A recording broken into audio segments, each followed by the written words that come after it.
Mr. Chairman and Director Sullivan and Inspector General Edwards, thanks for testifying here. I mean, I agree. First of all, my great respect for the service, and that this is an incredibly sad episode, and this hearing is all about how do you restore credibility. I'm also sad to say I agree with Senator Collins that it's just hard, based on the facts of this case, it's just hard to believe that this is just a one-time occurrence. I wish I could believe that, but it's just hard to believe. So I've got a couple questions. Let's go back to the polygraphs that Senator Brown was asking about. I think I heard you earlier say that the polygraphs were offered to these agents. Was that not a requirement?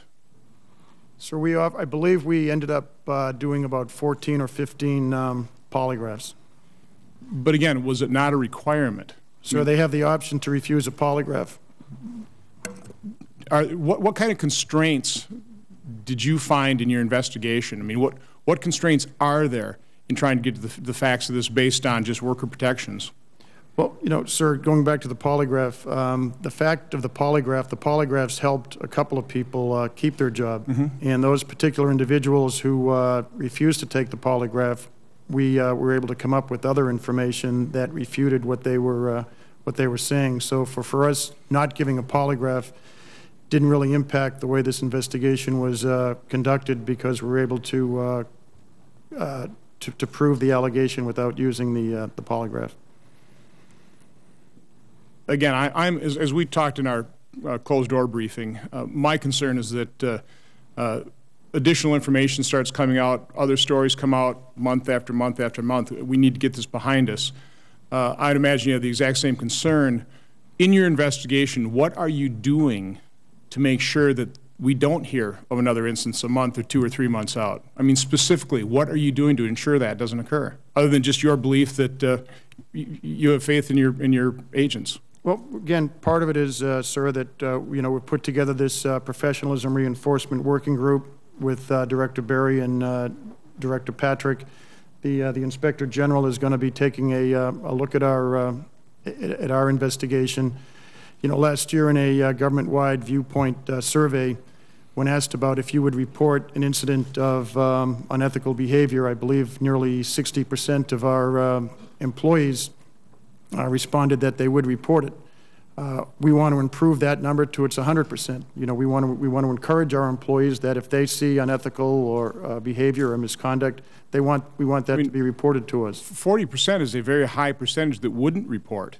And I guess that's my concern when you hear the story of what's done on the road stays on the road. My guess is within the service there's a pretty high level of esprit de corps, possibly even a code of silence.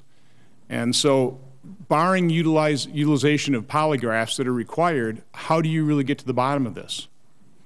Yeah, sir, I go back to leadership, that the leadership that we have on these trips, the leadership that we have on in our organization, that they encourage our people and make sure that people know that there isn't going to be retribution or that there isn't going to be any negative impact for them to report this type of behavior. But you had leadership on these trips and these things occurred. So again, how do we get to the bottom of it? Is there some mechanism where we can require polygraphs? I hate to say it, 7,000 members of the service to actually get this episode behind us. Sir, one of the things that we have looked at is, do we need to increase the use of polygraph? We have a very aggressive and a very good polygraph program. All of our agents are polygraphed when they first come on the job. We do 5-year updates for every single employee that we have. Every employee we have maintains a top security clearance, but we are taking a look at further use of polygraph. What questions specifically to these types of episodes would be asked in a polygraph test? I think that's something we'd have to take a look at. There'd be 2 different polygraphs we're talking about here, Senator. There'd be the national security polygraph, and then there'd be the character issue polygraph. And for each one, there'd be 2 or 3 relevant questions that we'd be looking for our polygraphers to ask the employees. So in the polygraphs that were administered voluntarily, was a more general question asked, or were only questions asked related to this specific episode? Now, in other words, did you ask those individuals that were polygraphed, have you ever participated in this type of behavior in the past? You know, that type of question, I believe, was asked in the pre-test, but again, sir, I'd have to get you the exact, and I'd be more than happy to get you the exact questions that were asked. Okay, I would like to know whether that question was asked, and then whether the question was also asked under, you know, not only under oath, but also in polygraph. Are you aware of any other type of behavior by somebody else within the service? We would have to get that for you. I mean, to me, those are the types of questions that really do need to be asked almost universally if we're going to get to the bottom of this. Okay.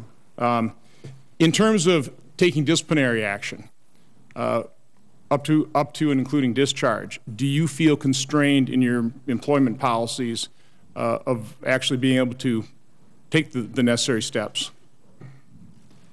No, sir. You know, we did I believe we did a very swift and comprehensive investigation, and we took the appropriate action when we felt that we had enough information to take that action. We also want to make sure that we protect the rights of, not only in this type of an investigation, but any investigation we do when it comes to an employee. We want to make sure that we protect, you know, the rights that they have. But again, we want to make sure that whatever decision we make is going to be the right one, and it's one that can't be refuted. We've had a number of agents retire, but now are trying to get back in the service, or they are challenging the dismissal. I mean, what's the status? What are the numbers, and what's the status on that? You know, right now, you know, our numbers contradict what was in the Washington Post article. We have 2 employees who had originally said that they were going to resign, that have now come back and said that they're going to challenge that, and they're looking to challenge that they're going to resign, and so now we will look to revoke their security clearance. Okay.